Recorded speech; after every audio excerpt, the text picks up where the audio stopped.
శ్రీశైలానికి వెళ్ళినప్పుడు మల్లికార్జున స్వామి, భ్రమరాంబిక అమ్మవారిని దర్శించుకోవడం మాత్రమే కాదు, అక్కడ తప్పకుండా చూడాల్సిన ఎన్నో పవిత్ర ప్రదేశాలు ఉన్నాయి. వాటిలో ఒకటే పాలధార పంచదార. అసలు ఈ ప్రదేశానికి ఈ పేరు ఎలా వచ్చింది? ఈ ప్రదేశానికి ఆదిశంకరాచార్యులకు ఉన్న సంబంధం ఏమిటి? ఇప్పుడు తెలుసుకుందాం.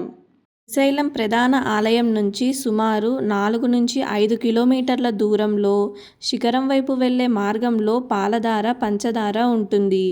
ఇక్కడికి మెట్ల మార్గం ద్వారా చేరుకోవచ్చు. ఈ ప్రదేశంలో కొండల మధ్య నుంచి వచ్చే సహజ జలధారలు ప్రత్యేక ఆకర్షణగా ఉంటాయి. పాల అనగా నుదురు, ధార అనగా ప్రవాహం. శివుడి నుదుటి నుండి జాలువారిన ప్రవాహం కాబట్టి దీనిని పాలధార అని పిలుస్తారు. ఇక పంచదార అంటే శివుడి 5 ప్రధాన తత్వాలు ఈ 5 చిన్న నీటి ధారలు అనే భావనతో దీనికి ఆ పేరు వచ్చింది. అయితే ఈ ప్రదేశానికి మరింత ప్రత్యేకత తీసుకొచ్చిన పేరు ఆదిశంకరాచార్యులు. 8వ శతాబ్దంలో ఆదిశంకరాచార్యులు శ్రీశైలం వచ్చిన సమయంలో ఇక్కడ తపస్సు చేశారని, ఈ ప్రాంతంతో ఆయనకు ఎంతో ఆధ్యాత్మిక సంబంధం ఉందని చెబుతారు.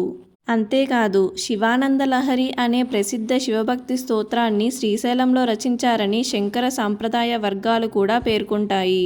ఇక్కడి ప్రశాంతమైన వాతావరణం, కొండల మధ్య నుంచి వచ్చే నీటిధారలు, చుట్టూ ఉన్న ప్రకృతి ఈ ప్రదేశాన్ని ఒక ప్రత్యేకమైన ఆధ్యాత్మిక అనుభూతిగా మారుస్తాయి.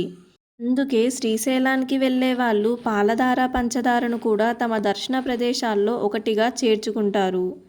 శ్రీశైలంలో కేవలం ప్రధాన ఆలయం మాత్రమే కాదు, ప్రతి ప్రదేశం వెనుక ఒక కథ, ఒక సాంప్రదాయం, ఒక ఆధ్యాత్మిక అనుభవం కనిపిస్తుంది. మీరు శ్రీశైలం వెళ్ళినప్పుడు పాలధార పంచదారను దర్శించుకున్నారా? దర్శించుకుని ఉంటే మీకు అక్కడ నచ్చిన విషయం ఏమిటో కామెంట్లో చెప్పండి. ఇలాంటి మరిన్ని పురాణ, చారిత్రక మరియు ఆధ్యాత్మిక కథల కోసం మన చిన్నూస్ హెరిటేజ్ హబ్ను సబ్స్క్రైబ్ చేసుకోండి.